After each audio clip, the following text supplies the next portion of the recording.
안녕하세요. 북내비게이션입니다. 여러분 혹시 진짜 지긋지긋한 가난 때문에 아무것도 가진 것이 없다고 느낀 적 있으세요? 아니면 정신없이 막 살아가고 있었는데 문득 자신을 들여다보니까 열심히 살긴 살았지만 남아있는 것은 정말 아무것도 없다고 느끼신 적은 없으세요? 사실 저는 이런 경험을 진짜 제대로 한 적이 두 번 있었는데요. 첫 번째 경험은 제가 25살 되던 해였습니다. 그때 저는 이제 막 군대를 제대했었거든요. 정말 아무 생각 없이 군대를 제대했고, 그 당시 저희 부모님은 지방에 살고 계셨는데 저는 서울에서 일을 해야 했기 때문에 제대와 동시에 서울에서 자취를 해야 했습니다. 집을 알아보려고 했는데요. 그 당시 제가 가진 돈은 300만 원이 전부였습니다. 그 돈으로 집을 알아보니까 진짜 사람이 살 수 있는 방이 아니더라고요. 그런데 그때 제 군대 동기가 한 명 있었거든요. 그 친구도 저랑 비슷한 지방이 고향이라 서울에서 자취방을 알아보고 있었는데, 그런데 그 친구는 당시 강남에 오피스텔을 아무렇지도 않게 사버리더라고요. 그때 느꼈던 감정, 제가 느꼈던 감정이 바로 내가 진짜 가진 것이 아무것도 없구나 라는 감정이었습니다. 두 번째로 이런 감정을 느낀 사건이 있었는데요. 그건 바로 코로나 팬데믹 사건이었습니다. 저는 사람을 상대하는 일을 하고 있었고, 특별히 많은 사람들이 모여서 진행되는 일을 하고 있었어요. 그런데 코로나가 딱 하고 터지니까 제 수입이 완전히 다 사라져 버리는 거예요. 나름 열심히 산다고 생각했고 나쁘지 않은 수입을 올리고 있다라고 생각을 했는데, 막상 이런 상태가 1년, 2년 지속되니까 제 수중에는 정말 돈이 씨가 마르더라고요. 그때 저의 상황은 모든 일이 다 잘 풀릴 거라고 생각을 하고 무리해서 집도 사고 이제 막 둘째도 태어난 시점이었습니다. 바로 그때 제가 느꼈던 감정이 내가 가진 게 아무것도 없구나 였습니다. 이런 상황에서 정말 발버둥을 치기 시작했고 조금씩 안정을 찾아갈 때쯤 바로 그때 만난 책이 오늘 소개해드릴 책 Say No의 가르침입니다. 사실 이 책은 1200페이지가 넘는 정말 너무너무 두꺼운 책인데요. 그러다 보니까 한 번에 다 소개해 드리기에는 무리가 있어서 3번에 걸쳐서 소개해 드리려고 합니다. 그 중에서 오늘은 일부 아무것도 가진 게 없다 라고 느껴질 때 파트를 한번 이야기해 보려고 합니다. 아무것도 가진 게 없는 상태는 가난한 상태를 말하는 것이겠죠. 여러분은 지금 가난하다고 생각하시나요? 아니면 반대로 부유하다고 생각하시나요? 만약에 여러분이 부유하다라고 생각지 않으신다면 이 가난을 벗어나기 위해서 지금 여러분은 어떤 노력을 하고 계신가요? 저도 아까 말씀드렸다시피 아무것도 가진 것이 없다라는 느낌을 가져본 유경험자입니다. 그리고 그 상황에서 벗어나 보기 위해서 정말 최선의 노력을 다해 보았습니다. 그런데 안타깝게도 이런 노력을 하면 할수록 왠지 모르게 더 바닥으로 치닫는 느낌을 지울 수가 없었습니다. 왜 노력은 하는데 상황은 그대로는커녕 더 바닥으로만 치닫는 것일까요? 이 책에서는 그것에 대한 대답으로 노력의 농도가 너무 옅기 때문이라고 지적합니다. 책에서는 우리가 인생을 살 때 피보다도 더 진하게 살아야 한다라고 말합니다. 지은이인 세이노는 3번의 자살 시도를 경험하죠. 그리고 어느 순간 그는 결심합니다. 자신이 자살을 시도했을 때 보았던 그 진했던 피의 색깔보다도 더 진하게 살아야겠다라는 결심을 하게 되는 것이죠.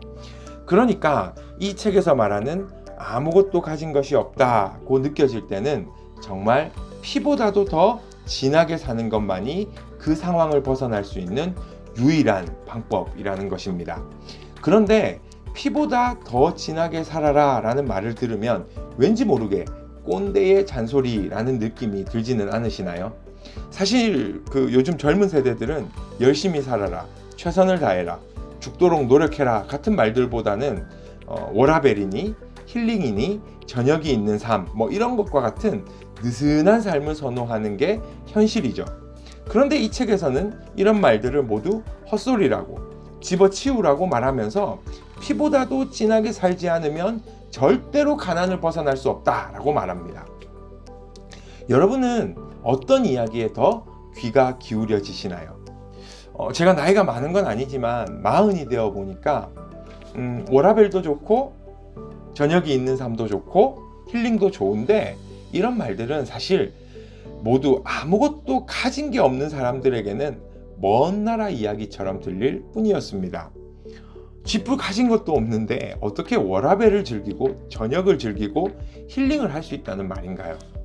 정말 가진 게 없는 지금 현재 지독한 가난에 시달리고 계신 분들은 오늘 제가 말씀드리는 피보다도 더 진하게 사는 3가지 방법을 꼭 기억하시고 실천해 보시기 바랍니다. 반드시 여러분의 삶이 지금과는 비교가 안 되게 여러분들이 그토록 꿈꾸었던 삶으로 바뀌게 될 것입니다. 자, 첫 번째 가난을 벗어나는 방법은 지금 현재의 삶에 분노하라는 것입니다. 책에서는 이것을 이렇게 말하는데요. 현재의 삶이 절망스럽고 괴롭고 암흑에 쌓여 있는 것 같이 보이는가? 그렇다면 이제 분노하라. 분노를 느끼는 사람만이 닫힌 문을 세게 쾅쾅쾅 두드릴 수 있다. 용수철처럼 그 자리를 박차고 나와 당신의 삶을 이 거친 세상에서 우뚝 홀로 세울 수 있도록 시간을 소중히 여기고 피 튀기듯 노력하라. 그리고 이제는 자전거 손잡이를 제대로 잡고 정면을 바라보고 페달을 밟아라. 그렇게 하기 시작할 때 당신은 당신 삶의 주인이 되는 것이며, 그때 비로소 돈이 당신의 노예가 되어 당신을 섬기게 되는 것이다. 자, 그러면서 세이노는 지금 현재 바닥에 있는 사람이 자신의 삶에 분노하지 않는다면 차라리 강물에 빠져 죽으라 라고 말합니다. 어떠세요? 섬뜩하기도 하고 너무 극단적이기도 하죠. 그런데 중요한 것은 이런 피보다 진한 삶은 어쩔 수 없이 극단적일 수밖에 없다는 거예요. 잘 생각해 보세요. 아무것도 가진 게 없는 지독한 가난에 시달리는 사람은 아마도 대부분이 흙수저일 것입니다. 이 말은 출발선이 다르다는 의미죠. 출발선이 다른데 어떻게 평범하게 대충대충 할 수 있을까요? 그렇게 하면 아예 게임이 안 되는 거죠. 혹시 여러분은 여러분의 지금 현재의 삶이 만족스러우신가요? 삶을 들여다보니 분노가 아니라 자신을 향해서 마구 칭찬을 해주고 싶으신가요? 그렇다면 여러분은 아마도 가진 것이 많이 있는 사람일 것입니다. 그런데 혹시 자신의 삶이 정말 불만족스러운 분이 있으시면 이대로 자신의 삶을 내버려 두시면 안 됩니다. 자신에게 정말 큰 소리 치셔야 합니다. 이따위로 살면 안 된다고 큰 소리 치시고 끊어내셔야 됩니다. 이게 출발점입니다. 이 출발점이 없으면 다른 것들은 아무 효과가 없다는 사실을 명심하셔야 합니다. 자, 두 번째는 허드렛 일부터 제대로 해야 한다는 것입니다. 자, 책에서는 이렇게 이야기하는데요. 허드렛 일을 싫어하는 사람들은 자존심을 내세운다. 내가 이런 일을 하려고 취직한 게 아니라고 하면서 말이다. 자존심. 뭔 자존심? 대학 물 먹었다는 자존심? 꼴값 떨지들 말고 주변을 살펴보아라. 허드렛 일을 다른 말로 하면 작은 일입니다. 사실 여러분이 이런 상황이면 어떤 느낌이 드실까요? 자, 초등학교 때부터 고등학교까지 12년 동안 반에서 1등을 놓치지 않았고 열심히 공부해서 S대에 들어갔습니다. 자, 거기서도 열심히 공부했고 어학연수에, 토플에, 자격증에 뭐 하나 빠진 것 없이 열심히 준비해서 누구나가 꿈꾸는 우리나라 최고의 기업에 어렵게 입사했습니다. 기대에 부풀게 되죠. 과연 어떤 프로젝트에 나의 임무는 무엇일까? 설레이는 마음을 안고 출근하죠. 그런데 막상 출근하니 회사에서 시키는 업무라고는 커피 타기, 복사하기 같은 허드렛 일밖에 없는 겁니다. 여러분은 어떠실 것 같나요? 그런데 세이노는 이런 일조차 확실하게 처리하라고 말합니다. 그냥 단순히 작은 일에 최선을 다하면 큰 일도 맡기게 되어 있어 이런 성경에나 나올 법한 이야기가 이 이유의 전부일까요? 물론 세이노도 그 부분을 이야기합니다. 하지만 여기에는 더 큰 이유가 있습니다.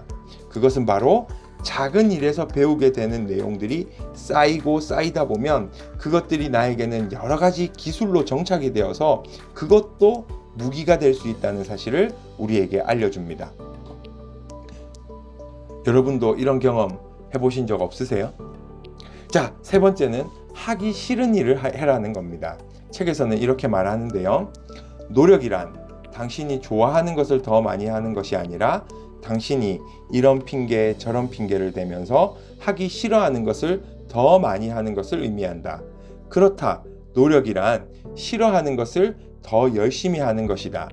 좋아하는 것을 더 열심히 하는 것은 노력이 아니라 취미 생활일 뿐이다. 여러분은 지금 노력을 하고 계신가요? 아니면 취미 생활을 하고 계신가요? 제가 사실 이 책을 읽으면서 가장 와닿은 문장이 바로 이 문장입니다. 나는 최선을 다해서 노력했다고 생각했는데 그건 노력이 아니라 취미 생활에 지나지 않았던 것이죠.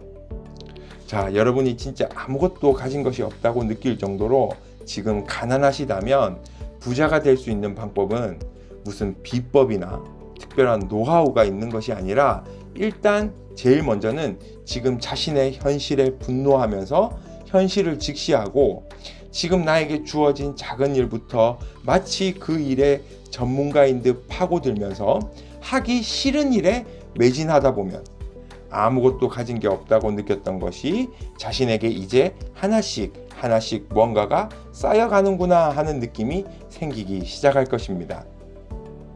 사실 이 책은 읽기가 그리 편한 책은 아닙니다.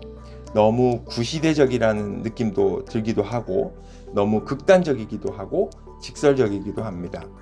그러나 그럼에도 불구하고 이 책이 가치가 있는 이유는 어느 정도의 부가 있는 사람들을 겨냥한 것이 아니라 정말 가진 것이 아무것도 없는 무일푼의 사람이 부자가 될 수 있는 유일한 방법을 우리에게 알려주고 있기 때문입니다. 자, 이 내용이 도움이 되셨다면 구독, 좋아요, 알림 설정 부탁드리고요. 오늘 하루도 행복하고 좋은 하루 되세요. 감사합니다.